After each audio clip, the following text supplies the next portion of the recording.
नमस्कार दोस्तों, मैं दीपक शर्मा आपके अपने YouTube चैनल दीपक साइंस क्लासेस में आपका हार्दिक स्वागत है। दोस्तों, इससे पहले वाले वीडियो लेक्चर में हमने अम्ल के प्रकार के बारे में पढ़ा था, टाइप्स ऑफ एसिड के बारे में पढ़ा था और मैंने उस वीडियो में बताया था कि किस किस आधार पर, किस बेस पर अम्ल कितने प्रकार के होते हैं। और मैंने बताया था कि अम्ल स्रोत के आधार पर दो प्रकार के होते हैं, एक ऑर्गेनिक एसिड, एक इनऑर्गेनिक एसिड, एक कार्बनिक अम्ल और एक अकार्बनिक अम्ल। उसके बाद में मैंने बताया था हाइड्रोजन त्यागने की क्षमता के आधार पर भी अम्ल दो प्रकार के होते हैं, एक स्ट्रॉन्ग एसिड, दूसरा वीक एसिड। फिर मैंने बताया था आपको हाइड्रोजन व ऑक्सीजन परमाणु या मैं कहूं ऑक्सीजन परमाणु की उपस्थिति या अनुपस्थिति के आधार पर भी अम्ल दो प्रकार के होते हैं, एक ऑक्सी एसिड, दूसरा था हाइड्रो एसिड। ठीक है ना। और मैंने बताया था कि जलीय विलयन में अम्ल की मात्रा के आधार पर भी अम्ल दो प्रकार के होते हैं, सांद्र अम्ल और तनु अम्ल। ठीक है, इन सभी के बारे में हमने इससे पहले वाले वीडियो लेक्चर में डिटेल से बात कर ली थी। अगर आपने वो नहीं देखा है तो आप उसको जरूर देखें, एग्जाम की दृष्टि से बहुत ही महत्वपूर्ण है। ठीक है ना। और इस वीडियो का जो लिंक है मैं आपको डिस्क्रिप्शन में नीचे दे दूंगा, आप वहां पर भी जाकर के देख सकते हो। और दोस्तों, अगर आपने अभी तक हमारे चैनल को सब्सक्राइब नहीं किया है तो सब्सक्राइब जरूर कर लें, बेल आइकन को दबाना बिल्कुल ना भूलें, ताकि मैं जैसे ही वीडियो अपलोड करूं आपके पास तुरंत नोटिफिकेशन पहुंच जाए। ठीक है ना। और अगर वीडियो पसंद आए तो ज्यादा से ज्यादा लाइक करें, कमेंट करें और अपने सुझाव जरूर उसके अंदर डालें। ठीक है, तो चलो आज अपन शुरुआत करते हैं। आज अपना टॉपिक है अम्लों के उपयोग। हम बात करेंगे एक एक अम्ल के बारे में, इसका रासायनिक सूत्र क्या है, इसका रासायनिक नाम क्या है, ये इसका रूढ़ नाम क्या है, मार्केट में किस नाम से फेमस है। ठीक है ना। और इसका उपयोग क्या है हमारे दैनिक जीवन में, उन सभी के बारे में मैं डिटेल से बात करने वाला हूं और यह हमारे एग्जाम की दृष्टि से बहुत ही ज्यादा महत्वपूर्ण है। ठीक है, तो चलिए शुरुआत करते हैं। सबसे पहला अपना एसिड है और वो एसिड अपने पास कौन सा है बच्चों, HCl। कौन सा है, HCl। HCl को अपन क्या कहते हैं, HCl को अपन कहते हैं हाइड्रोक्लोरिक अम्ल। क्या कहते हैं, हाइड्रोक्लोरिक अम्ल। तो ये भी याद रखना, HCl जो अम्ल होता है उसका रासायनिक नाम क्या होता है, उसका रासायनिक नाम होता है हाइड्रोक्लोरिक अम्ल। देखो H है ना, H है तो इसको अपन क्या कहेंगे, हाइड्रो। Cl है तो अपन क्या कहेंगे, क्लोरिक। और पीछे क्या बोल रहे हैं, अम्ल। जैसे मैंने कहा था HCl को हाइड्रोक्लोरिक अम्ल, HBr को हाइड्रोब्रोमिक अम्ल, HI को हाइड्रो आयोडिक अम्ल। अपन ऐसे भी बोल सकते हैं और अपन ऐसे भी बोल सकते हैं hydrogen bromide, hydrogen iodide, hydrogen chloride. अपन ऐसे भी बोल सकते हैं H क्या है, हाइड्रोजन, और Cl क्या है, क्लोराइड। लेकिन जब अम्ल के रूप में बोलते हैं तब कैसे बोलते हैं, हाइड्रोक्लोरिक अम्ल। मतलब इक लग जाता है, क्लोरिक, ब्रोमिक, आयोडिक। इस प्रकार से अपन क्या करते हैं, बोलते हैं। इस बात का विशेष ध्यान रखना। ठीक है ना। अब मैं दूसरी बात करूं आपसे, तो एक तो ये याद रखना HCl क्या है, हाइड्रोक्लोरिक अम्ल है। और बच्चों ये एक हाइड्रो एसिड है। क्या है, हाइड्रो एसिड। हाइड्रो एसिड का मतलब ये है, मैंने इससे पहले वाले वीडियो में बताया भी था आपको, कि वे अम्ल जिनमें केवल हाइड्रोजन एटम उपस्थित होता है, ऑक्सीजन परमाणु अनुपस्थित होता है। ठीक है ना। या मैं कहूं वह एटम, वह एसिड जिसमें ऑक्सीजन परमाणु अनुपस्थित होता है, उसे तो क्या कहते हैं, हाइड्रो एसिड। मतलब ऑक्सीजन परमाणु नहीं होता है, केवल हाइड्रोजन परमाणु होता है और हाइड्रोजन परमाणु के अलावा अन्य कोई हैलोजन उसके साथ हो सकता है, तब अपन क्या कहते हैं, हाइड्रो एसिड। ठीक है ना। ये बात आप अच्छी तरीके से याद रखना। तो HCl है ना, ये एक ऐसा एसिड है जिसमें ऑक्सीजन परमाणु नहीं है, इसलिए अपन इसको क्या कहते हैं, हाइड्रो एसिड कहते हैं। इसमें ओनली क्या, कौन सा तत्व मौजूद होता है, हाइड्रोजन होता है। मैंने एक वर्गीकरण पढ़ाया था अम्ल का। ठीक है ना। ऑक्सीजन परमाणु की उपस्थिति या अनुपस्थिति के आधार पर मैंने बताया था आपको। ठीक है ना, ये बात ध्यान रखना। दूसरी बात क्या है, बच्चों ये जो मार्केट में है ना HCl किसके नाम से फेमस है बच्चों, और ये बहुत ही एग्जाम की दृष्टि से इंपोर्टेंट है। HCl को क्या कहा जाता है? HCl को नमक का तेजाब भी कहा जाता है। क्या कहा जाता है? नमक का तेजाब। आप अच्छी तरीके से याद रखना, आपसे एग्जाम में क्वेश्चन पूछा हुआ भी है कि नमक का तेजाब किसे कहते हैं, तो आप क्या बताओगे? HCl को। ये बात आप अच्छी तरीके से याद रखना।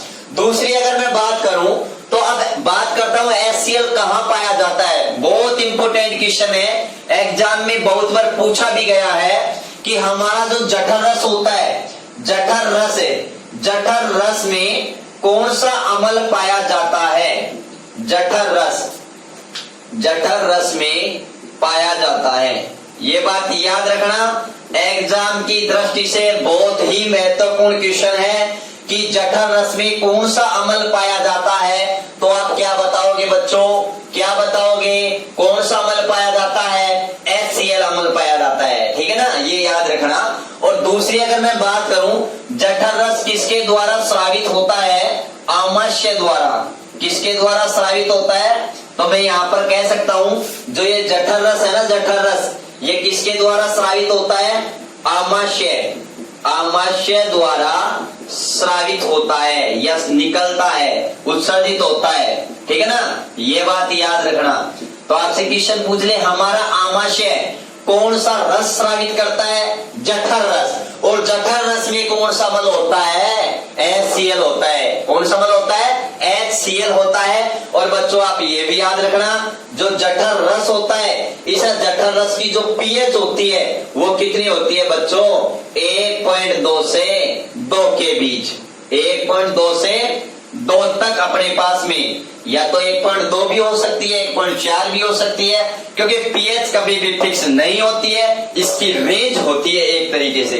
ठीक है ना, तो आप ये बात याद रखना कि जठर रस आमाशय द्वारा स्रावित होता है, इसकी pH 1.2 से 2 के बीच में होती है। ठीक है ना, ये बहुत ही अच्छा क्वेश्चन है हमारे पास में, और एग्जाम की दृष्टि से ये क्वेश्चन बहुत ही इंपॉर्टेंट है।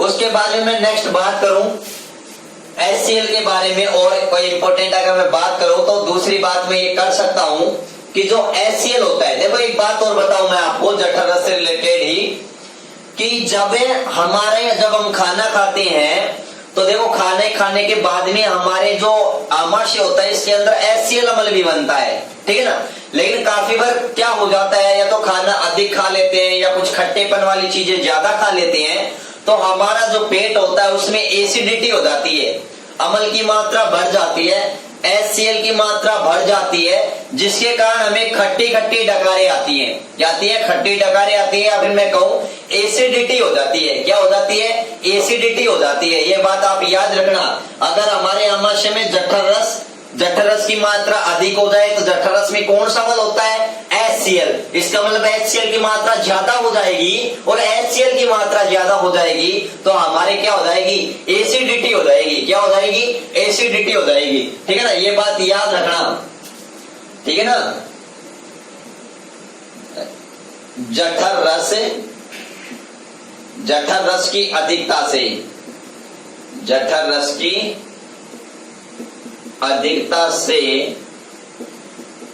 हमारे पेट में एसिडिटी हो जाती है। ये बात आप याद रखना अच्छी तरीके से कि अगर हमारे पेट में HCl की मात्रा ज्यादा हो गई, मतलब जठर रस की मात्रा ज्यादा हो गई, तो हमारे क्या हो जाएगा? हमें को खट्टी डकार आने लग जाएंगी। ठीक है ना, और उस कंडीशन को अपन क्या कहेंगे? एसिडिटी कहेंगे। क्या कहेंगे? एसिडिटी, मतलब अम्लता हो जाएगी एक तरीके से। मैं ये भी कह सकता हूं क्या हो जाती है? अम्लता एसिडिटी हो जाती है। ठीक है ना, आप ये बात याद रखना। अब दूसरी बात है, अगर ऐसी सिचुएशन हो जाती है तो उसको दूर कैसे करेंगे? तो बच्चों बहुत ही इंपॉर्टेंट बात ये है, अगर हमारे पेट में एसिडिटी हो जाती है तो उसको दूर करने के लिए आपको पता है अच्छी तरीके से, पेट में अम्ल की मात्रा ज्यादा बढ़ गई है तो अम्ल को उदासीन कौन करता है बच्चों? क्षार करते हैं। कौन करते हैं? क्षार। इसलिए एसिडिटी या अम्लता के उपचार के लिए हम दुर्बल क्षार का प्रयोग करते हैं। किसका प्रयोग करते हैं? दुर्बल क्षार का प्रयोग करते हैं, जो देखो एक लिमिट मात्रा के अंदर तो हमारे पेट में HCl होता ही होता है, उत्पन्न होता ही होता है, लेकिन उससे ज्यादा मात्रा में हो जाता है तब हो जाती है एसिडिटी। तो जब एसिडिटी हो जाती है तो हम दुर्बल क्षार ग्रहण करते हैं, और वो दुर्बल क्षार होते हैं वो जो HCl की अधिक मात्रा है ना, अधिक मात्रा, उसको क्या कर देते हैं? उदासीन कर देते हैं। क्या कर देते हैं? उदासीन कर देते हैं। ये बात आप अच्छी तरीके से याद रखना, ठीक है ना। तो देखना, तो इसके उपचार के लिए हम क्या लेते हैं? उपचार के लिए दुर्बल क्षार, जैसे याद रखना बच्चों, जैसे कौन सा क्षार ग्रहण करते हैं? Magnesium hydroxide. कौन सा क्षार ग्रहण करते हैं? Magnesium hydroxide. और बच्चों मैग्नीशियम हाइड्रोक्साइड को बहुत अच्छा क्वेश्चन है, इसे क्या कहा जाता है? Milk of magnesia. क्या कहा जाता है? Milk of magnesia. Milk of magnesia, या फिर मैं कहूं बेकिंग सोडा, जिसे अपन बेकरी पाउडर कहते हैं या खाने का सोडा कहते हैं। तो उपचार के लिए दुर्बल क्षार जैसे मैग्नीशियम हाइड्रोक्साइड, जिसे मिल्क ऑफ मैग्नीशिया के नाम से जाना जाता है, या baking soda NaHCO3 sodium bicarbonate इसका रासायनिक नाम है, जिसे बेकिंग सोडा के नाम से जाना जाता है, आदि लेते हैं या आदि ग्रहण करते हैं। तो ये बात आप अच्छी तरीके से याद रखना। मैं दोबारा रिपीट कर रहा हूं, जो HCl होता है, उस HCl को अपन बच्चों क्या कहते हैं? नमक का तेजाब कहते हैं। क्या कहते हैं? नमक का तेजाब कहते हैं। यह किसमें पाया जाता है बच्चों?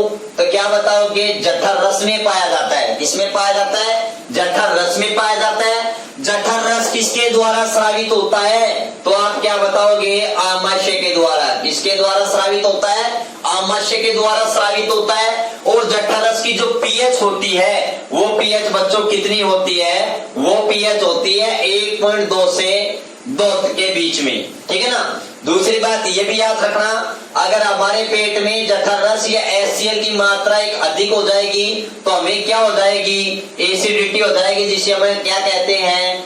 एसिडिटी हो जाएगी, जिसे अपन क्या कहते हैं? अम्लता कहते हैं। क्या कहते हैं? अम्लता कहते हैं।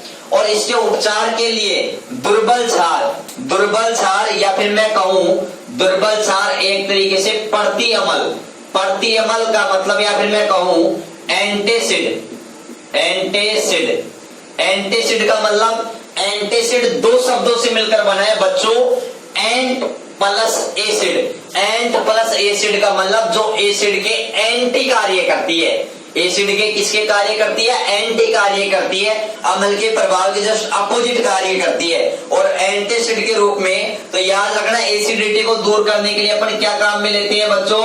एंटीसिड। जो दवा होती है या दुर्बल क्षार होते हैं उन्हें अपन क्या कहते हैं? एंटीसिड कहते हैं। और बच्चों याद रखना, एंटीसिड के रूप में अपन क्या ग्रहण करते हैं? मैग्नीशियम हाइड्रोक्साइड ग्रहण करते हैं, जिसे मिल्क ऑफ मैग्नीशिया के नाम से भी जाना जाता है। और अपन क्या ग्रहण कर सकते हैं? Baking soda. क्या ग्रहण कर सकते हैं? बेकिंग सोडा, जिसका रासायनिक नाम है सोडियम बाइकार्बोनेट ग्रहण करते हैं। ठीक है बच्चों, आप ये बात अच्छी तरीके से याद रखना, ठीक है ना। जो अपने पास मेडिकल पर जो अपन इनो ग्रहण करते हैं, उस इनो के अंदर ये मिल्क ऑफ मैग्नीशिया ही होता है। क्या होता है? मिल्क ऑफ मैग्नीशिया ही होता है। ये बात आप अच्छे से याद रखना। उसके बाद में अगर मैं बात करूं HCl के बारे में, अगर मैं और क्वेश्चनों की बात करूं तो याद रखना बच्चों, जो अपने पास में HCl होता है, क्या होता है? HCl होता है। इस HCl का उपयोग और किसमें किया जाता है? एक्वारेजिया बनाने में।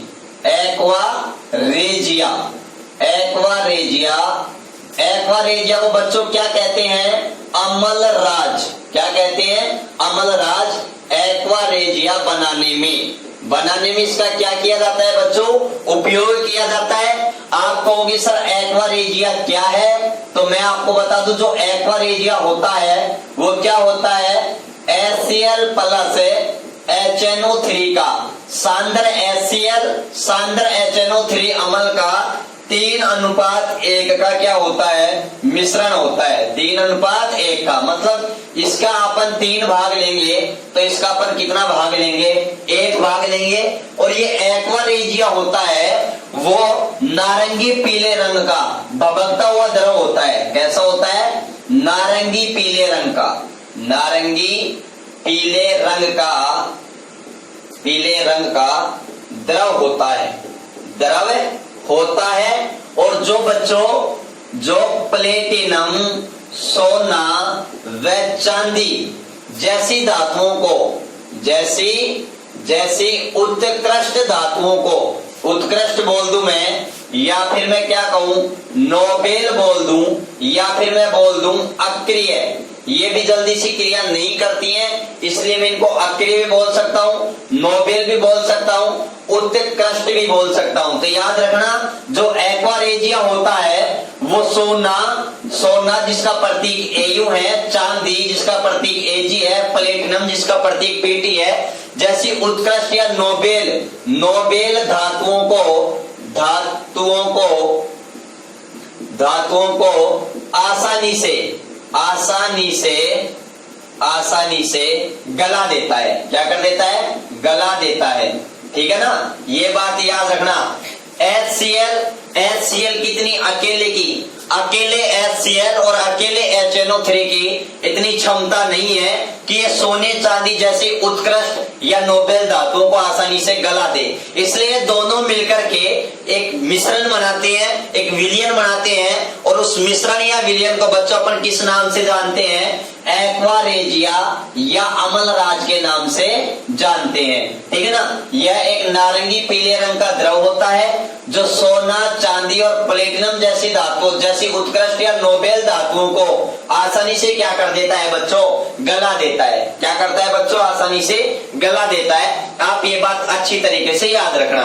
ठीक है ना, दूसरी बात करूं मैं, HCl का उपयोग किसमें किया जाता है? रंजकों के निर्माण में, जो डाई वगैरह होती हैं उनके निर्माण में भी किसका प्रयोग किया जाता है? HCl का प्रयोग किया जाता है। तो मैं कह सकता हूं रंजकों के निर्माण में किसका प्रयोग किया जाता है? HCl का प्रयोग किया जाता है। और बच्चों आपको मैं बताऊं, HCl नमक का तेजाब है, और इसका उपयोग हम किसमें करते हैं? ये बहुत इंपॉर्टेंट पॉइंट है। इसका उपयोग हमें या तो बॉयलर जो होते हैं उनमें, बॉयलर हुआ, सिंक हुआ, व सैनिटरी को साफ करने में किस अमल का प्रयोग किया जाता है? तो आप याद रखना, किस अमल का प्रयोग किया जाता है? तो आप क्या बताओगे? HCl अमल का प्रयोग किया जाता है। तो ये अपना क्या हो गया? HCl अमल हो गया, जिसके बारे में मैंने आपको डिटेल से बात बता दी है। ठीक है, तो आप एक बार इसका क्या ले लो? स्क्रीनशॉट ले लो। क्या ले लो? स्क्रीनशॉट ले लो। तो बच्चों स्क्रीनशॉट ले लिया होगा। चलो उसके बाद अपन नेक्स्ट एसिड के बारे में बात करते हैं कि नेक्स्ट एसिड अपने पास में कौन सा है? H2SO4। कौन सा है बच्चों? H2SO4। अब बात करते हैं H2SO4 के बारे में अपन कि H2SO4 का रासायनिक सूत्र क्या होता है, इसका जो नाम होता है रासायनिक नाम वो क्या होता है। ठीक है ना, और इसका क्या उपयोग है, उन सभी के बारे में अपन डिटेल से बात करते हैं। तो दूसरा एसिड अपने पास में आता है। दूसरा एसिड क्या आता है? H2SO4। और H2SO4 को बच्चों क्या कहते हैं अपन? इसका रासायनिक नाम क्या है? सल्फ्यूरिक अम्ल। क्या है बच्चों इसका रासायनिक नाम? सल्फ्यूरिक अम्ल होता है। ठीक है ना, आप ये बात अच्छी तरीके से याद रखना। H2SO4 है, इसका रासायनिक नाम क्या होता है? सल्फ्यूरिक अम्ल होता है। क्या होता है? सल्फ्यूरिक अम्ल होता है। और बच्चों याद रखना इसके अंदर हाइड्रोजन और ऑक्सीजन दोनों परमाणु उपस्थित हैं, इसलिए यह एक कैसा एसिड है बच्चों? ऑक्सी एसिड है। कैसा एसिड है? ऑक्सी एसिड है। ये बात अभी आप अच्छी तरीके से याद रखना। जिस अम्ल में हाइड्रोजन और ऑक्सीजन दोनों परमाणु उपस्थित होते हैं उसे अपन क्या कहते हैं? ऑक्सी एसिड कहते हैं। और जिस अम्ल में केवल हाइड्रोजन परमाणु उपस्थित होता है, ऑक्सीजन परमाणु उपस्थित नहीं होता है, उसे अपन क्या कहते हैं? हाइड्रो एसिड या हाइड्रोजेनिक एसिड कहते हैं। ठीक है बच्चों, ये याद रखना। तो H2SO4 का रासायनिक नाम क्या है? सल्फ्यूरिक अम्ल है। बच्चों दूसरा इक्वेशन है, इंपोर्टेंट है, सल्फर। इस सल्फर को बच्चों क्या कहते हैं? अपन गंधक कहते हैं। क्या कहते हैं? गंधक। सल्फर को अपन गंधक भी कहते हैं। इसलिए याद रखना, एग्जाम की दृष्टि से एक इंपोर्टेंट क्वेश्चन है कि गंधक का अम्ल किस अम्ल को कहा जाता है? तो आप क्या कहोगे? बच्चों सल्फ्यूरिक अम्ल को, H2SO4 को। इंपोर्टेंट क्वेश्चन है। और दूसरा अपने पास में क्वेश्चन आता है जो एग्जाम की दृष्टि से बहुत ही ज्यादा इंपोर्टेंट है, बहुत ही बड़ा हमारे से पूछा भी गया है कि अम्लों का राजा किसे कहा जाता है? किंग ऑफ एसिड किसे कहा जाता है? तो आप क्या बताओगे? H2SO4 को क्या कहा जाता है बच्चों? अम्लों का राजा कहा जाता है। क्या कहा जाता है? अम्लों का राजा कहा जाता है। याद रखना, अम्ल राज एक्वारेजिया को कहा जाता है, और जबकि अम्लों का राजा H2SO4 को कहा जाता है। ये बात क्लियर? नेक्स्ट पॉइंट है अपना कि बच्चों H2SO4 है ना, इसका प्रयोग अपन किसमें करते हैं? बैटरी के अंदर। जो बैटरी के अंदर अम्ल डालते हैं वो कौन सा अम्ल डालते हैं? H2SO4। इसलिए इसे बैटरी का अम्ल भी कहा जाता है। कौन सा अम्ल कहा जाता है? बैटरी का अम्ल। ये मोस्ट इंपोर्टेंट क्वेश्चन है ये भी कि बैटरी का अम्ल किसे कहा जाता है? तो आप क्या बताओगे? सल्फ्यूरिक अम्ल को बैटरी का अम्ल कहा जाता है। और दोस्तों एक और इंपोर्टेंट क्वेश्चन जो एग्जाम में बहुत बार पूछे गए हैं, जिनके मैं ये स्टार लगा रहा हूं ना, ये एग्जाम की दृष्टि से बहुत ही ज्यादा इंपोर्टेंट क्वेश्चन है। ठीक है ना, जो एग्जाम में बार बार पूछे जाते हैं। ठीक है ना, ये बात याद रखना। उसके बाद में मैं बात करूं H2SO4 के बारे में, तो याद रखना इसे तेजाब का मूल रसायन। इंपोर्टेंट क्वेश्चन है, मोस्ट इंपोर्टेंट क्वेश्चन कि तेजाब का मूल रसायन किसे कहा जाता है? तो आप क्या बताओगे? सल्फ्यूरिक अम्ल को तेजाब का क्या कहा जाता है? मूल रसायन कहा जाता है। मतलब तेजाब के अंदर जो मूल मेन केमिकल होता है वो कौन सा होता है? H2SO4 होता है। बच्चों डाउट में बिल्कुल मत होना, मैं आपको क्लियर कर रहा हूं। अगर आपसे तेजाब बोले, अगर केवल तेजाब कहे, तो तेजाब का सूत्र H2SO4 ही होता है। H2SO4 को ही तेजाब कहते हैं। ठीक है ना। और अगर आपको बोले नमक का तेजाब, तो आप क्या करोगे? HCl करोगे। क्या करोगे? HCl। ये बात आप अच्छी तरीके से ध्यान रखना। ठीक है ना, बहुत बढ़िया क्वेश्चन है ये। नेक्स्ट में बात करूं, जो अपने पास में जो HCl अम्ल होता है, H2SO4 जो अम्ल होता है, इसका निर्माण किस प्रक्रम के द्वारा होता है? मोस्ट इंपोर्टेंट क्वेश्चन है कि H2SO4 अम्ल का जो निर्माण होता है वो किस प्रक्रम द्वारा होता है? तो याद रखना, या तो संस्पर्क बोल दूं मैं, या मैं संपर्क बोल दूं। संपर्क या संस्पर्क प्रक्रम से निर्माण किया जाता है। क्या किया जाता है? निर्माण किया जाता है। तो एक बहुत अच्छा क्वेश्चन है, बहुत बढ़िया क्वेश्चन है कि H2SO4 का जो निर्माण होता है इसके अंदर, औद्योगिक क्षेत्र के अंदर, वो कौन से प्रक्रम के द्वारा होता है? तो बच्चों या तो उसको संस्पर्क बोल दूं या फिर मैं संपर्क प्रक्रम बोल दूं। उस प्रक्रम का नाम क्या है? संस्पर्क या संपर्क, एक ही बात है। काफी बार संस्पर्क लिख दिया जाता है, काफी बार संपर्क लिख दिया जाता है। तो याद रखना, इस प्रक्रम संस्पर्क या संपर्क प्रक्रम के द्वारा H2SO4 का क्या किया जाता है, निर्माण किया जाता है। और मजेदार बात ये भी है, इस प्रक्रम के अंदर जो उत्प्रेरक का प्रयोग, उत्प्रेरक, किस उत्प्रेरक का प्रयोग किया जाता है, या तो प्लेटिनम या वेनेडियम पेंटाऑक्साइड, वेनेडियम पेंटाऑक्साइड का उपयोग या फिर मैं कहूं प्रयोग किया जाता है। तो आपसे ये क्वेश्चन भी पूछा हुआ भी है एनटीपीसी के अंदर। एनटीपीसी में क्या क्वेश्चन पूछा हुआ है कि H2SO4 अम्ल का औद्योगिक क्षेत्र में निर्माण किस प्रक्रम से होता है, तो क्या बताओगे, संस्परक या संप्रक प्रक्रम से होता है। और इस प्रक्रम मतलब इस प्रक्रम द्वारा H2SO4 बनाते हैं तो उसके अंदर कौन सा उत्प्रेरक काम में लेते हैं, तो याद रखना या तो प्लेटिनम काम में लेते हैं या फिर क्या काम में लेते हैं, वेनेडियम पेंटाऑक्साइड। क्या काम में लेते हैं, वेनेडियम पेंटाऑक्साइड काम में लेते हैं। ठीक है ना, ये बात आप अच्छी तरीके से क्लियर करना। उसके बाद में अगर मैं बच्चों बात करूं तो जो हमारे पास में H2SO4 है, यह H2SO4 और किस में पाया जाता है, तो एक बात और याद रखना, अम्लीय वर्षा, अम्लीय वर्षा में भी क्या होता है, उपस्थित होता है, उपस्थित होता है। आप याद रखना, आपसे क्वेश्चन पूछ लिया जाए कि अम्लीय वर्षा में कौन से अम्ल उपस्थित होते हैं या कौन कौन से अम्ल होते हैं, तो बच्चों याद रखना, अम्लीय वर्षा में एक तो H2SO4 अम्ल होता है और एक HNO3 अम्ल होता है। अम्लीय वर्षा में ये दोनों अम्ल होते हैं। ठीक है ना, कौन कौन से अम्ल होते हैं, ये दोनों अम्ल होते हैं। ये बात आप अच्छी तरीके से याद रखना।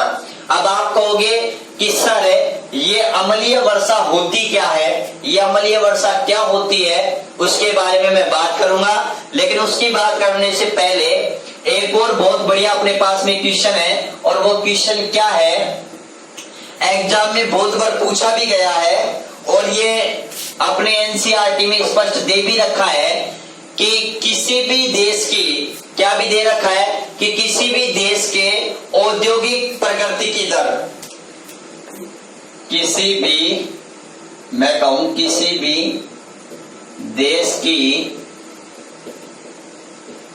औद्योगिक प्रगति की दर, औद्योगिक प्रगति की दर, मतलब ये क्वेश्चन पूछा गया है एक बार एग्जाम में कि किसी भी देश की जो औद्योगिक प्रगति की जो दर होती है वो उस देश के किस मतलब किस अमल पर या किस पदार्थ की खपत की दर के समानुपाती होती है।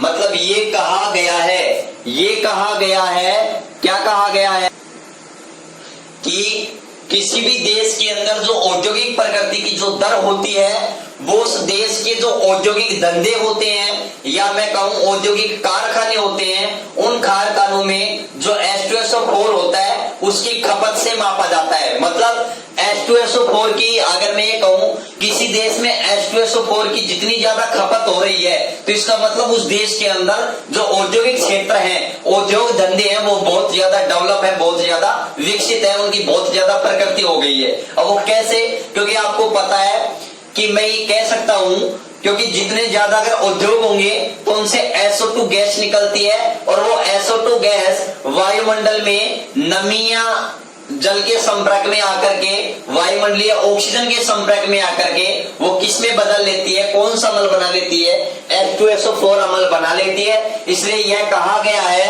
किसी भी देश के औद्योगिक प्रगति की दर है, औद्योगिक प्रगति की दर है उस देश के उद्योग धंधों में H2SO4 की खपत से, H2SO4 की खपत से मापी जाती है। तो आप ये बात याद रखना, किसी भी देश के उद्योगों की प्रकृति की दर किस अमल से मापी जाती है, H2SO4 से। किस रसायन से मानी जाती है, H2SO4 से। ये बात आप अच्छी तरीके से याद रखना। तो मैं आपको बता रहा था अम्लीय वर्षा के बारे में, बहुत ही इंपोर्टेंट पॉइंट है हमारे पास में अम्लीय वर्षा के बारे में। तो अम्लीय वर्षा की बात करने से पहले, अम्लीय वर्षा की बात करने से पहले मैं किसकी बात करता हूं? वर्षा के जल की। मैं किसकी बात करता हूं? वर्षा के जल की बात करता हूं कि वर्षा का जल क्या होता है। तो देखो बच्चों, एक बार मैं वर्षा के जल की बात करता हूं आपसे, उसके बाद में बात करूंगा अम्लीय वर्षा की। आपको एक एक पॉइंट अच्छी तरीके से क्लियर हो जाएगा। देखो, जो वर्षा का जो जल होता है या वर्षा का जो जल होता है, पानी होता है, तो बच्चों उसकी जो पीएच होती है ना, उसकी पीएच कितनी होती है? 5.6 से अधिक होती है। 5.6 से अधिक होती है। अगर मैं एक रेंज में बात करूं तो इसकी पीएच 5.6 से 6 के बीच होती है। किसके बीच होती है? 5.6 से 6 के बीच में होती है। जो सिंपल तौर पर जो वर्षा होती है ना, उसकी मैं बात कर रहा हूं। दूसरी बात ये याद रखना कि जो बारिश का जो पानी है, ये भी एक इंपोर्टेंट क्वेश्चन है कि वर्षा का जो जल होता है, जो वर्षा का जल होता है वो विद्युत का क्या होता है? सुचालक होता है। क्या होता है? विद्युत का सुचालक होता है। विद्युत का सुचालक होता है। सुचालक होता है। क्यों होता है? देखो, एक बात और बताऊं मैं आपको, जो आसुत जल होता है, एक होता है आसुत जल। आसुत जल, ये आसुत जल तो विद्युत का क्या होता है? कुचालक होता है। और इस आसुत जल की पीएच कितनी होती है बच्चों? 7 होती है। कितनी होती है? 7। आप ये भी याद रखना, कहीं लिख लेना तो पेज पर कि आसुत जल की पीएच कितनी होती है? 7 होती है। यह विद्युत का क्या होता है? कुचालक होता है। कुचालक होता है मतलब इसमें विद्युत धारा का प्रवाह नहीं होता है। एक अपने पास में वर्षा का जल होता है। इस वर्षा के जल की पीएच 5.6 से क्या होती है? अधिक होती है। और दूसरी बात ये विद्युत का क्या होता है बच्चों? सुचालक होता है। अब आप कहोगे सर वर्षा का जल विद्युत का सुचालक क्यों होता है? क्यों होता है? तो देखो बच्चों, वायुमंडल के अंदर CO2 गैस होती है अपने पास में। CO2 गैस, कार्बन डाइऑक्साइड, ठीक है ना। और ये CO2 गैस वायुमंडल में नमी से या ऑक्सीजन, नमी से, जो बारिश का जो जल से क्रिया करके, भाई बारिश का पानी आता है तो वर्षा हो रही है, उसमें जल तो होगा ही। वायुमंडल में क्या है? CO2 है। तो ये CO2 वर्षा के जल से क्रिया करके हमारे पास में एक एसिड बना लेता है जिसका नाम है H2CO3। देखो यहाँ पर H2 हाइड्रोजन 2 है, CO2 और एक ऑक्सीजन, ये हो गई तो क्या बन गया? H2CO3। और बच्चों H2CO3 को अपन क्या कहते हैं? कौन सा अम्ल कहते हैं? तो ये भी मैं आपको बात बता दूं, H2CO3 को अपन क्या कहते हैं? कार्बोनिक अम्ल। कौन सा अम्ल कहते हैं बच्चों? कार्बोनिक अम्ल कहते हैं। और याद रखना, इस कार्बोनिक अम्ल है ना, ये आयनों में टूट जाता है। आयनों में कौन से आयनों में टूट जाता है? दो H+ आयन और प्लस में carbonate ion CO3 2 negative ion. Hydrogen 2 है तो यहाँ पर मैं 2 लिख दिया, ठीक है ना। इस प्रकार से इन आयनों में टूट जाने के कारण, इन आयनों में टूट जाने के कारण ही जो बारिश का जल होता है, बारिश का जल होता है, वो विद्युत का क्या होता है? सुचालक होता है। क्या होता है? सुचालक होता है। मतलब विद्युत धारा का क्या होता है? प्रवाह होता है। तो बरसात का जल होता है वो विद्युत का सुचालक क्यों होता है? तो याद रखना, पहली बात तो ये याद रखना, बारिश के जल की पीएच 5.6 से अधिक होती है, यह विद्युत का सुचालक होता है। इसलिए होता है क्योंकि बारिश के जल के अंदर कौन सा अम्ल पाया जाता है? आप ये भी याद रखना, कार्बोनिक अम्ल। बारिश के जल में तो कार्बोनिक अम्ल पाया जाता है। और अम्लीय वर्षा में कौन सा अम्ल पाया जाता है? H2SO4 और HNO3 कुछ मात्रा में ये भी पाया जाता है, लेकिन मुख्य रूप से ये 2 पाए जाते हैं। क्यों पाए जाते हैं? क्योंकि अम्लीय वर्षा का कारण ही ये दोनों अम्ल होते हैं मुख्य रूप से, ठीक है। तो ये याद रखना। अब ये इसका जलीय विलयन में इसका क्या हो जाता है? आयन हो जाता है। और ये आयन स्वतंत्र रूप से गति करवाते हैं, इसलिए ये विद्युत का क्या हो जाता है? सुचालक हो जाता है। तो याद रखना, वर्षा का जल विद्युत का क्या होता है? सुचालक होता है। ये बात क्लियर? ठीक है, ठीक है बच्चों, आप स्क्रीनशॉट ले लो। तो ले लिया सभी ने स्क्रीनशॉट। तो अब देखो नेक्स्ट बात करते हैं अपन। नेक्स्ट क्या बात करते हैं? अब अपन बात करते हैं अम्लीय वर्षा की अम्लीय वर्षा का क्या कारण है, अम्लीय वर्षा क्यों होती है और कैसे होती है और क्या उसका प्रभाव होता है दैनिक जीवन में।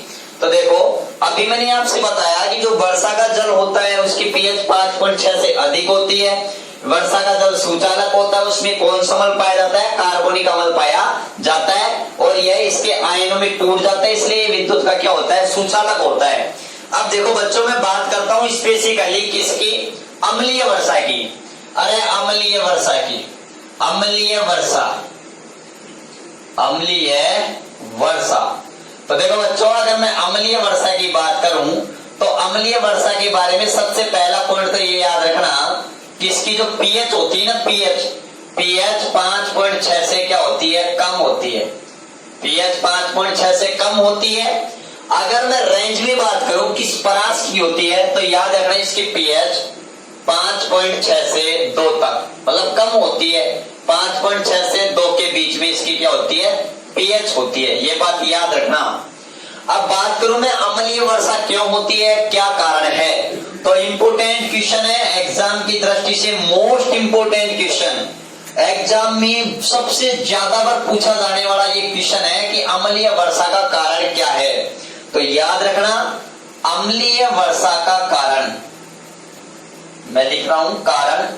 कारण अपने पास में क्या है? एक तो SO2 और दूसरा क्या है? NO2। SO2 और NO2 ऑक्साइडों के कारण हमारे पास में क्या होती है? अम्लीय वर्षा होती है। क्या होती है? अम्लीय वर्षा। ठीक है ना। इसको तो बच्चों अपन क्या बोलते हैं? इसको तो बोलते हैं अपन सल्फर ऑक्साइड, और इसको अपन क्या बोलते हैं? Nitrogen oxide. क्या बोलते हैं? Nitrogen oxide. याद रखना, वायुमंडल में इन दोनों ऑक्साइडों की अधिकता के कारण, दोनों ऑक्साइडों की अधिकता के कारण कौन सी वर्षा होती है? अम्लीय वर्षा होती है। कौन सी वर्षा होती है? अम्लीय वर्षा होती है। अब आप कहोगे सर इनकी अधिकता कैसे होती है? जो कल कारखाने होते हैं उनसे जो निकलने वाली जो धुआं होती है, जो जहरीले रसायन होते हैं, उनसे न SO2 और NO2 उनके अंदर उपस्थित होती है। इसके कारण ये वायुमंडल में जाकर के SO2 तो किसका निर्माण कर लेती है बच्चों? SO2 तो निर्माण कर लेती है H2SO4 का, और NO2 किसका निर्माण कर लेती है? HNO3 का। तो ये आपस में निर्माण कर लेती है, और ये दोनों ही अम्ल होते हैं वो अम्लीय वर्षा का क्या होते हैं? अम्लीय वर्षा के लिए उत्तरदायी होते हैं। अब आपको ये सब निर्माण कैसे कर लेते हैं? तो देखो, वायुमंडल में SO2 ऑक्साइड होता है, ये ऑक्सीजन और जल वायुमंडलीय, जब बारिश का जल होगा तो जल के अंदर मिल जाएंगे। भाई ये वायुमंडल में SO2 ऑक्साइड है, तो ये वायुमंडल में ऑक्सीजन से क्रिया कर लेगा, साथ में जब बारिश होगी तो उस बारिश के जल से भी क्रिया कर लेगा, और क्रिया करके कौन सा अम्ल बना लेगा अपने पास में? H2SO4। ठीक है ना। ये अपने पास में क्या बन जाएगा? H2SO4 अम्ल बन जाएगा। उसके बाद में अगर मैं बात करूं इसी प्रकार से, ये NO2 है, ये NO2 है, ये भी ऑक्सीजन, और वही बारिश के जल से क्या कर लेता है? क्रिया कर लेता है, और क्रिया करने के बाद में वही क्या बना लेता है? HNO3, नाइट्रिक अम्ल। ठीक है ना। तो याद रखना, इन दोनों अम्लों के बनने के कारण ही हमारे पास में क्या होती है? अम्लीय वर्षा होती है। जब ये दोनों अम्ल बन जाते हैं ना, जब बन जाते हैं तो बारिश की पीएच सिंपल तौर पर 5.6 से अधिक होती है या 5.6 होती है। जैसे ये दोनों अम्ल बनना स्टार्ट होते हैं, प्रारंभ होते हैं, तो वर्षा के जल की पीएच तो क्या होते हैं यहाँ पर? वर्षा के जल की पीएच 5.6 से कम हो जाती है, और जैसे ही कम हो जाती है, उस कम होने को ही बच्चों अपन क्या कहते हैं? अम्लीय वर्षा कहते हैं। क्या कहते हैं? अम्लीय वर्षा। तो याद रखना, अम्लीय वर्षा किसे कहते हैं? जब बरसात के जल की या बारिश के जल की पीएच 5.6 से क्या हो जाती है? कम हो जाती है, तो उस जल को अपन या उस वर्षा को अपन क्या कहते हैं? अम्लीय वर्षा कहते हैं। क्या कहते हैं? अम्लीय वर्षा कहते हैं। याद रखना बच्चों, अम्लीय वर्षा के कारण ही ताजमहल अपनी चमक खो रहा है। ये भी मोस्ट इंपोर्टेंट क्वेश्चन है। याद रखना, ताजमहल की चमक का फीका पड़ जाना या कम हो जाना क्या कारण है? अम्लीय वर्षा है। क्या कारण है बच्चों? अम्लीय वर्षा। तो ये भी आप याद रखना, बहुत बढ़िया क्वेश्चन है। अम्लीय वर्षा के कारण, अम्लीय वर्षा के कारण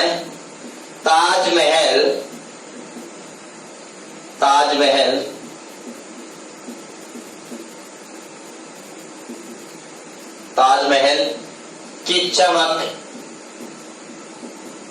फीकी पड़ गई है।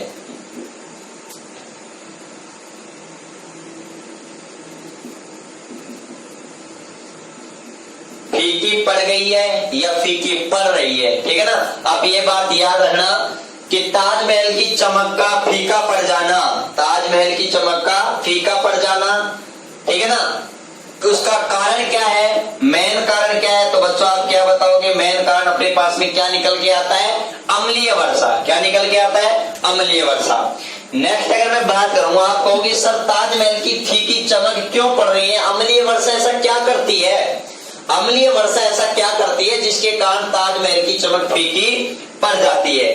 तो बच्चों मैं आपको एक बात बता दूं पहले ही कि जो ताजमहल होता है ना, वो किससे मिलकर बना है बच्चों? ताजमहल किससे मिलकर बना है? CaCO3 से। भाई मार्बल से बना है, संगमरमर से बना है, CaCO3, जिसे अपन बच्चों क्या कहते हैं? Calcium carbonate. क्या कहते हैं? Calcium carbonate. और बच्चों कैल्शियम कार्बोनेट को अपन क्या कहते हैं? संगमरमर कहते हैं। क्या कहते हैं? संगमरमर या मार्बल या चूना पत्थर या खड़िया पत्थर, इस CaCO3 को ही कहते हैं। जब अम्लीय वर्षा होती है तो अम्लीय वर्षा में कौन सा रसायन होता है? H2SO4 होता है। और मैंने आपको बताया था H2SO4 अपने पास में क्या है? अम्ल है, या फिर मैं कहूं अम्लीय वर्षा है, ठीक है ना। अम्लीय वर्षा के अंदर H2SO4 रसायन होता है। तो ये H2SO4 रसायन होता है, वो देखो कैल्शियम कार्बोनेट, मतलब इस संगमरमर, भाई मार्बल, वो ताजमहल है वो संगमरमर से बना है। संगमरमर का सूत्र क्या है? CaCO3। बोलिए धातु कार्बोनेट ही तो है। और मैंने आपको बताया था वीडियो नंबर 3 के अंदर, मैंने आपको डिटेल से बताया था कि अम्ल धातु कार्बोनेट से क्रिया करके, धातु कार्बोनेट से क्रिया करके CO2 प्लस H2O बनाते हैं। CO2 प्लस H2O बनाते हैं और साथ में अपने पास में क्या बनाते हैं भैया? लवण बनाते हैं। और वो लवण यहाँ पर क्या बनेगा? Calcium sulphate, CaSO4। ये अपने पास में लवण बन गया। और इस लवण बनने के कारण, इस लवण बनने के कारण ये आपस में क्रिया कर लेते हैं। और इस लवण बनने के कारण ही ये ताजमहल की चमक क्या पड़ रही है? फीकी पड़ रही है। क्या पड़ रही है बच्चों? फीकी पड़ रही है। आप ये बात अच्छी तरीके से याद रखना, ठीक है ना। क्योंकि ये देखो यहाँ पर CO2 बाहर निकल जाती है, CO2, तो यहाँ पर तो एक ऑक्सीजन बच जाती है। वो एक ऑक्सीजन इस H2 के साथ बाहर निकल के जल बाहर निकल जाता है, बचता क्या है? CaSO4। तो ये +2 पॉजिटिव होता है, ये -2 नेगेटिव होता है। दोनों बराबर है, एक दूसरे को कैंसिल करके CaSO4 बना लेती है, ठीक है ना। तो याद रखना, इसके बनने के कारण ही ताजमहल की चमक क्या पड़ रही है? फीकी पड़ रही है, ठीक है। तो इसको रोकने के लिए क्या कर, इसको रोकने के लिए क्या किया भारत सरकार ने? रोकने के लिए, चमक जो फीकी पड़ रही है उसको रोकने के लिए भारत सरकार ने 1995 में, कब भैया? 1995 में एक कार्य योजना प्रारंभ की। क्या प्रारंभ की? कार्य योजना प्रारंभ की कि कैसे ताजमहल की चमक फीकी पड़ रही है, इसको रोका जाए। तो इसके लिए उन्होंने क्या किया? जो कोयला, इस योजना के तहत कोयला व तेल ईंधन के स्थान पर प्राकृतिक गैस व LPG का प्रयोग करने को कहा। और अब आगरा जो ताजमहल जहां बना हुआ है उस क्षेत्र में आसपास कोई जो कारखाने होते हैं उन कारखानों में कोयला या तेल ईंधन का प्रयोग न करके, क्योंकि इनका प्रयोग करते हैं तो अधिक मात्रा में SO2 और NO2 का क्या होता है, निर्माण होता है। इसलिए इनका प्रयोग न करके इनके स्थान पर आप प्राकृतिक गैस का प्रयोग कीजिए, आप LPG का प्रयोग कीजिए और प्राकृतिक गैस का प्रयोग कीजिए, ताकि पर्यावरण प्रदूषण कम से कम हो और इससे ताजमहल की जो चमक है वो फीकी नहीं पड़े। आप ये बात अच्छी तरीके से याद रखना। और अगर मैं H2SO4 के बारे में बात करूं तो H2SO4 के बारे में एक और इम्पोर्टेंट बात है, और वो क्या है इम्पोर्टेंट बात, कि जो अपने पास में शुक्र ग्रह होता है, कौन सा ग्रह होता है, शुक्र ग्रह, शुक्र ग्रह का वायुमंडल, याद रखना बहुत ही इंपॉर्टेंट क्वेश्चन है। शुक्र ग्रह का वायुमंडल H2SO4 के पीले बादलों से बना होता है। एक बहुत अच्छा क्वेश्चन है, एग्जाम में ये क्वेश्चन पूछा जा चुका है बहुत बार कि शुक्र ग्रह का वायुमंडल किससे बना होता है, किस रसायन से बना होता है। तो बच्चों किस रसायन से बना होता है, तो याद रखना किस रसायन से बना होता है, H2SO4 से। शुक्र ग्रह का जो वायुमंडल होता है वो श्वेत पीले रंग का होता है, तो मैं कह सकता हूं शुक्र ग्रह का वायुमंडल H2SO4 के श्वेत व पीले बादलों से बना होता है। ठीक है ना, इंपोर्टेंट क्वेश्चन है, आपसे डायरेक्ट क्वेश्चन पूछा जाएगा कि जो शुक्र ग्रह होता है उसका जो वायुमंडल होता है वो किस रसायन से बना होता है, तो आप क्या बताओगे, H2SO4 से, जिसे अम्लों का राजा भी कहा जाता है, गंधक का अम्ल भी कहा जाता है, बैटरी का अम्ल भी कहा जाता है, अम्लीय वर्षा में उपस्थित होता है।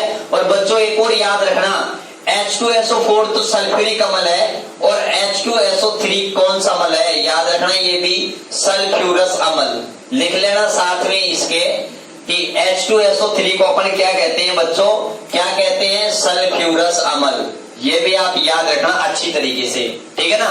और जो H2SO4 है अपने पास में, H2SO4 वो एक कैसा अम्ल था, स्ट्रॉन्ग एसिड। कैसा एसिड था, स्ट्रॉन्ग एसिड था, जबकि ये कैसा एसिड है, वीक एसिड है। ठीक है ना, ये बात आप अच्छी तरीके से याद रखना। चलो आप एक बार स्क्रीनशॉट लीजिए सभी, तो स्क्रीनशॉट ले लिया होगा सबने। चलो अब नेक्स्ट देखते हैं अपन, नेक्स्ट अम्ल के बारे में बात करते हैं। नेक्स्ट अपने पास में कौन सा अम्ल आता है बच्चों, नाइट्रिक अम्ल आता है। कौन सा अम्ल आता है अपने पास में, नाइट्रिक अम्ल। नाइट्रिक अम्ल के बारे में अपन बात करते हैं कि नाइट्रिक अम्ल क्या होता है, इसका उपयोग कैसे किसमें होता है, और हम ये भी बात करते हैं इसका रासायनिक सूत्र क्या होता है। ठीक है ना, इन सभी के बारे में अपन बात करते हैं। तो देखो तीसरा अम्ल होता है वो हमारे पास में क्या होता है, वो आप देखना। तीसरा एसिड अपने पास में आता है HNO3। बच्चों इसको अपन क्या कहते हैं, नाइट्रिक अम्ल। क्या कहते हैं, नाइट्रिक अम्ल कहते हैं। इसके अंदर हाइड्रोजन और ऑक्सीजन दोनों परमाणु उपस्थित होते हैं, इसलिए अपन इसको एक ऑक्सी एसिड भी कहते हैं। मतलब कौन सी प्रकार का अम्ल है, ऑक्सी एसिड है। और याद रखना यह एक है, अगर मैं इसके बारे में इंपॉर्टेंट क्वेश्चन की बात करूं तो, और साथ में आप ये भी रखना कि ये कैसा अम्ल है, एक स्ट्रॉन्ग एसिड है। ठीक है ना, H2SO4 भी स्ट्रॉन्ग एसिड था, HCl भी स्ट्रॉन्ग एसिड है, और HNO3 भी एक स्ट्रॉन्ग एसिड है। ठीक है ना, और याद रखना HNO3 को किस नाम से जाना जाता है, तो याद रखना इंपॉर्टेंट क्वेश्चन यही है कि सोरे का अम्ल किसे कहा जाता है। तो बच्चों आप क्या बताओगे, सोरे का अम्ल किसे कहा जाता है, HNO3 को। HNO3 को क्या कहा जाता है बच्चों, सोरे का अम्ल कहा जाता है, क्योंकि इसका जो प्रयोग होता है वो विस्फोटक पदार्थ बनाने में किया जाता है। विस्फोटक पदार्थ बनाने में प्रयोग इसका किया जाता है। और इसका उपयोग किसमें किया जाता है, उर्वरक बनाने में भी किया जाता है, क्योंकि इसके अंदर नाइट्रोजन है। ठीक है ना। तो आपको पता है उर्वरक खाद वगैरह डालने में नाइट्रोजन की बहुत ज्यादा अहमियत होती है। फसलों के अंदर पेड़ पौधों को नाइट्रोजन एक मुख्य पोषक तत्व होता है, ठीक है ना। तो यूरिया हुआ, HNO3 हुआ, ठीक है ना। तो उर्वरक बनाने में इसका प्रयोग किया जाता है, औद्योगिक क्षेत्र में उर्वरक बनाने में प्रयोग, ठीक है ना। तो इसका उपयोग क्या है, नाइट्रिक अम्ल का उपयोग क्या है, एक तो विस्फोटक पदार्थ बनाने में किया जाता है, एक उर्वरक बनाने में किया जाता है, और एक मोस्ट याद रखना इनमें से ये क्वेश्चन इंपोर्टेंट है, कौन सा, विस्फोटक पदार्थ बनाने में कौन सी अम्ल का प्रयोग किया जाता है। जो बारूद वगैरह बनाते हैं ना, बारूद वगैरह, उसके अंदर सल्फर के साथ में HNO3 भी मिलाया जाता है, सल्फर, चारकोल, HNO3 इनका मिश्रण पेस्ट किया जाता है, ठीक है ना, ये याद रखना। और उसके अलावा एक और इसका बच्चों इंपोर्टेंट उपयोग है, और वो इंपोर्टेंट उपयोग आपको पता भी है, बस मैं तो आपके दिमाग के अंदर लेके आऊंगा कि वो उपयोग कौन सा है। तो याद रखना बच्चों, एक्वारेजिया, एक्वारेजिया बनाने में, एक्वारेजिया जिसे अपन ने क्या कहा था, अम्ल राज, एक्वारेजिया बनाने में तो मैंने कहा था एक्वारेजिया जिसे अपन अम्ल राज कहते हैं, अम्ल राज एक्वारेजिया को कहते हैं। मैं फिर से कह रहा हूं, अम्ल राज किसे कहते हैं, एक्वारेजिया को, और अम्लों का राजा किसे कहते हैं, H2SO4 को, सल्फ्यूरिक अम्ल को, ठीक है ना। तो एक्वारेजिया बनाने में भी किसका प्रयोग किया जाता है आपको पता है, HNO3 का प्रयोग किया जाता है। और याद रखना अम्लीय वर्षा में उपस्थित होता है, अम्लीय वर्षा में उपस्थित होता है। तो ये भी याद रखना, अम्लीय वर्षा में उपस्थित होता है। कौन कौन सा अम्ल, H2SO4 भी होता है, HNO3 भी होता है, और कुछ मात्रा में H2CO3 भी होता है। लेकिन मुख्य रूप से कौन से होते हैं, HNO3 और H2SO4। बारिश के जल में, बरसात के जल में केवल यही होता है, ठीक है ना।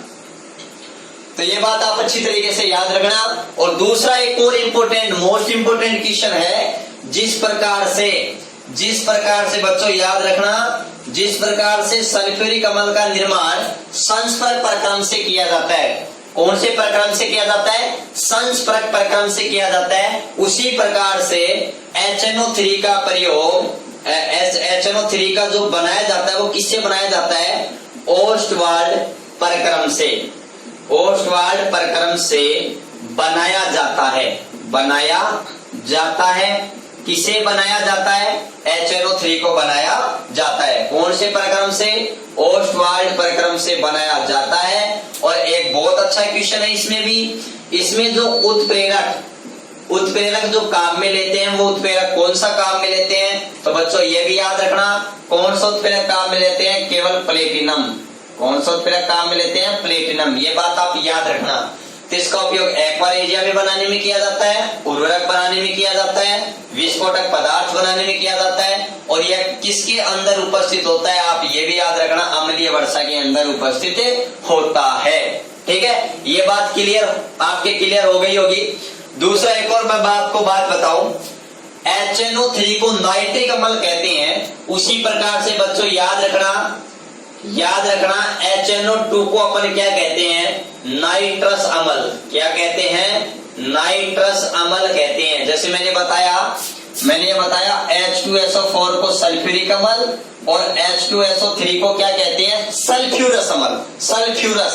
उसी प्रकार से HNO3 को नाइट्रिक अम्ल कहते हैं, और HNO2 को क्या कहते हैं अपन, नाइट्रस अम्ल कहते हैं। आप ये भी याद रखना। और अभी तक हमने 3 अम्ल पढ़े हैं, कौन कौन से, एक अपन ने HCl पढ़ा है, एक अपन ने H2SO4 पढ़ा है, और एक अपन ने क्या पढ़ा है, HNO3 नाइट्रिक अम्ल। तो बच्चों याद रखना, इन जो तीनों अम्ल हैं, इन तीनों अम्लों को क्या कहा जाता है, ये बहुत ही स्ट्रॉन्ग एसिड है, और इन तीनों अम्लों को अपन क्या कहते हैं, खनिज अम्ल। क्या कहते हैं, खनिज अम्ल कहते हैं, मिनरल एसिड कहते हैं। और ये सारे के सारे कैसे एसिड होते हैं बच्चों, स्ट्रॉन्ग एसिड होते हैं। कैसे एसिड होते हैं, स्ट्रॉन्ग एसिड होते हैं, प्रबल अम्ल होते हैं, ठीक है। तो आप इसका स्क्रीनशॉट ले लो, ठीक है।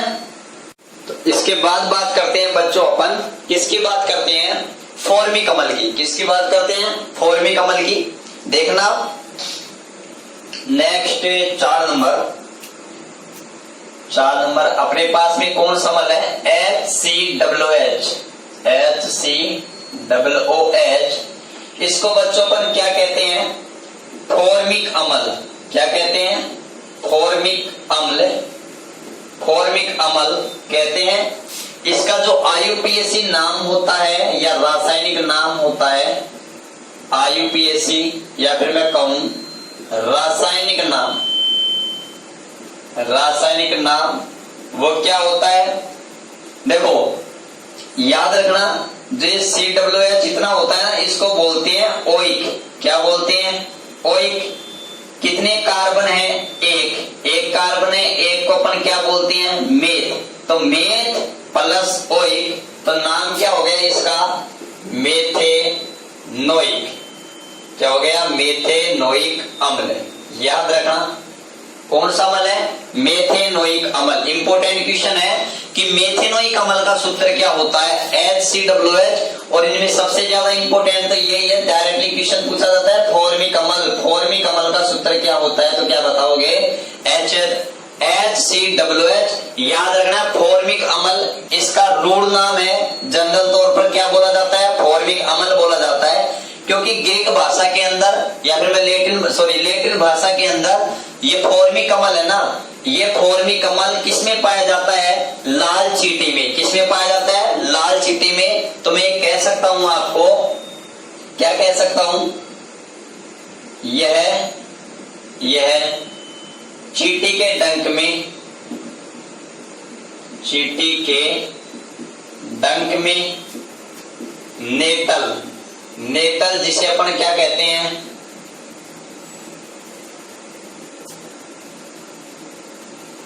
बिज्जू बूटिका, जिसे अपन बिज्जू बट्टी भी कहते हैं। ठीक है ना? जिसे अपन बिज्जू बट्टी कहते हैं ना, उसे अपन क्या कहते हैं? नेतल कहते हैं। यह चींटी के डंक में पाया जाता है। नेतल या बिज्जू बट्टी के डंक में पाया जाता है। या फिर मैं और आपको बोल दूं मधुमक्खी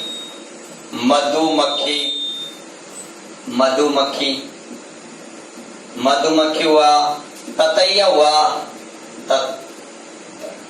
ततिया, या फिर मैं जिसे बोलते हैं बरबर बोलते हैं बर। ठीक है ना? आप या फिर छोड़ो, कोई दिक्कत नहीं है। जितने भी अगर आपसे कोई क्वेश्चन पूछ ले कि फॉर्मिक अम्ल किसमें पाया जाता है, तो ये इंपोर्टेंट क्वेश्चन है, एग्जाम में पूछा भी जाता है कि चींटी के डंक में कौन सा अम्ल पाया जाता है? नेतल के डंक में। नेतल को अपन बिज्जू बट्टी का भी कहते हैं। ठीक है ना? और याद रखना मधुमक्खी में पूछ ले या ततैया में पूछ ले, ततैया में। ठीक है ना? किसमें पूछ ले? ततैया के डंक। ठीक है ना? कुछ भी पूछ ले आपको, ततैया, तातून, मधुमक्खी, कुछ भी पूछ ले, तो आप याद रखना कौन से एसिड पाया जाता है? फॉर्मिक एसिड पाया जाता है। ठीक है ना? और फॉर्मिक अम्ल का नाम फॉर्मिक अम्ल क्यों पड़ा, ये मैंने आपको बता दिया। क्योंकि याद रखना इसे लाल चींटी के भंजक आसवन से प्राप्त किया जाता है। भंजक आसवन से प्राप्त किया जाता है। इसलिए इसको क्या कहा जाता है? फॉर्मिक अम्ल। क्यों? क्योंकि लाल चींटी है ना, इसको ग्रीक भाषा में क्या कहते हैं? फॉर्मिका। क्या कहते हैं? फॉर्मिका। ये आप याद रखना। और उस फॉर्मिका से क्या नाम दिया गया है? फॉर्मिक अम्ल दिया गया है। क्या नाम दिया गया है? फॉर्मिक अम्ल नाम दिया गया है। ये बात आप अच्छी तरीके से याद रखना। अब मैं बात करता हूं इसका उपयोग। देखो, जब चींटी के डंक में होता है, चींटी या नेतल जब हमारे लग जाता है, त्वचा पे लग जाती है, नेतल का डंक हमारे त्वचा पर चुभ जाता है, तो बहुत खुजली और जलन सी महसूस होती है। क्यों? क्योंकि इसके अंदर फॉर्मिक अम्ल है और ये हमारे जलन या चरमराहट सा महसूस करता है। तो हम क्या करते हैं? आप देखो, जंगल में जा रहे हैं तो नेतल मिलेगा, वहां पर कोई डॉक्टर भी नहीं है, इसलिए जहां पर ये नेतल पादप होता है वहां पर ये डाक पादप और पाया जाता है। डाक पादप, उस डाक पादप की जो पत्तियां होती है वो कैसी होती है? क्षारीय होती है। इसलिए वो क्षारीय पत्तियां घिस करके लगा लेते हैं और वो क्षारीय पत्तियां इस अम्ल के प्रभाव को क्या कर देती हैं? उदासीन कर देती हैं। क्या कर देती हैं? उदासीन कर देती हैं। ये बात आप अच्छी तरीके से याद रखना। उसके अलावा अगर मैं बात करूं इसके उपयोग के बारे में, कि फॉर्मिक अम्ल के क्या उपयोग हैं, तो याद रखना एक तो अच्छी तरीके से याद रखना, फलों को संरक्षित रखने में, किसको, फलों को संरक्षित रखने में, मतलब सुरक्षित रखने में, ठीक है ना। ये बात आप अच्छी तरीके से याद रखना।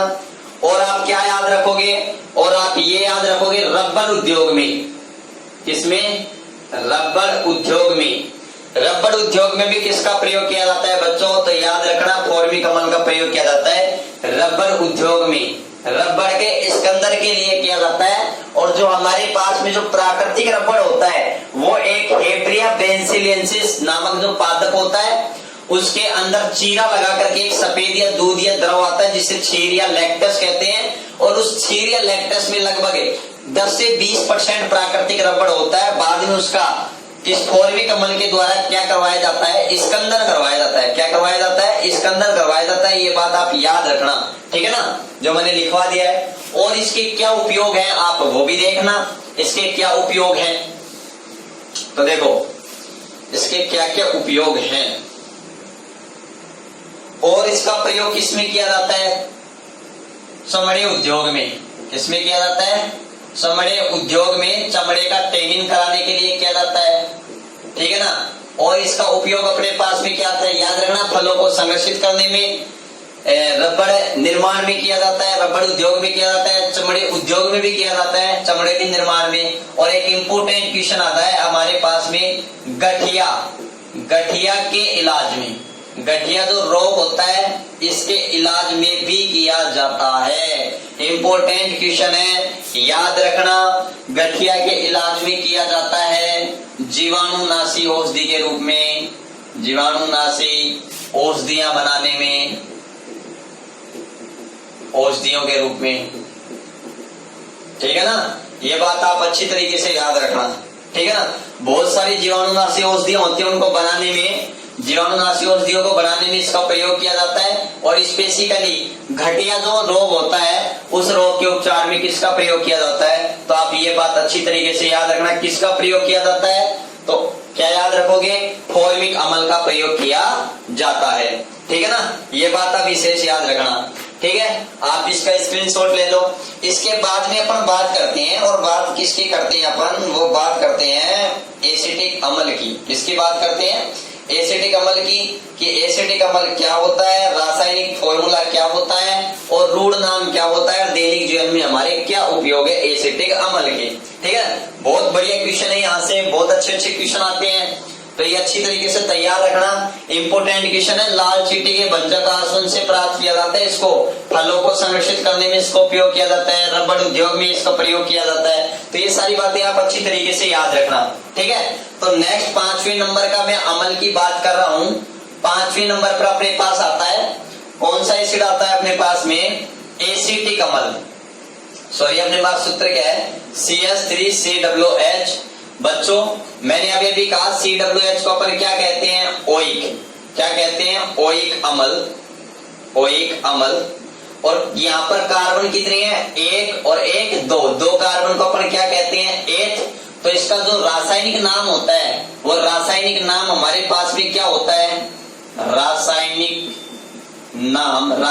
नाम की बात करूं मैं, या IUPAC नाम की बात करूं, वो नाम हमारे पास में क्या होता है, एथेनोइक अम्ल। क्या होता है, एथेनोइक अम्ल। ये बात आप अच्छी तरीके से याद रखना।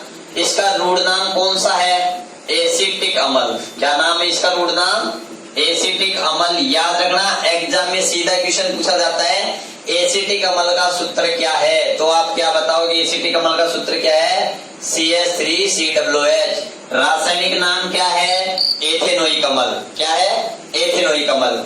और आप क्या याद रखोगे, और आप ये भी याद रखोगे कि जो ये एसिटिक अम्ल है वो किसमें पाया जाता है, तो याद रखना सिरके में पाया जाता है। किसमें पाया जाता है, सिरके में पाया जाता है, ठीक है ना। और याद रखना ये कैसा एसिड है, तो ये भी याद रखना ऑर्गेनिक। कैसा एसिड है, ऑर्गेनिक एसिड है। ये भी कैसा एसिड है, ऑर्गेनिक, ठीक है ना। ये भी बात आप याद रखना, ऑर्गेनिक एसिड हमारे पास में। अब आप कहोगे सर सिरका क्या है, तो याद रखना जो हमारे पास सिरका होती है ना, इस सिरका में एसिटिक अम्ल की मात्रा, एसिटिक अम्ल की जो प्रतिशत मात्रा होती है वो कितनी होती है बच्चों? वो होती है 3 से 6%। ये भी बात आप अच्छी तरीके से याद रखना। एसिटिक अम्ल में सिरके की मात्रा कितनी होती है? सिरके में एसिटिक अम्ल की मात्रा कितनी होती है? 3 से 6%। और एक इम्पोर्टेंट उपयोग है इस सिरके का, जो प्रयोग होता है वो याद रखना आचार एवं मुरब्बे को सुरक्षित रखने में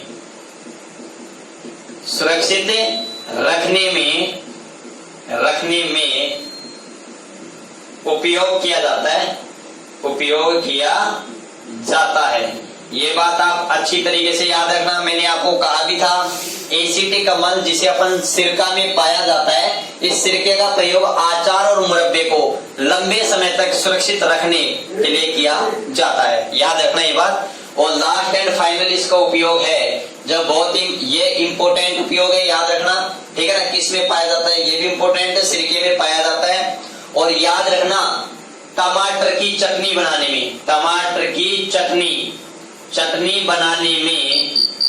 बनाने में इसका क्या किया जाता है? प्रयोग किया जाता है इस अम्ल का, ठीक है ना। ये बात आप अच्छी तरीके से क्लियर रखना, ठीक है बच्चों। आज हम यहीं तक रखते हैं, इससे आगे जो भी अम्ल है उनके उपयोग हम आने वाले वीडियो के अंदर डिटेल से पढ़ेंगे, ठीक है। अगर वीडियो पसंद आया है तो ज्यादा से ज्यादा लाइक करना, शेयर करना, कमेंट जरूर करना, ठीक है।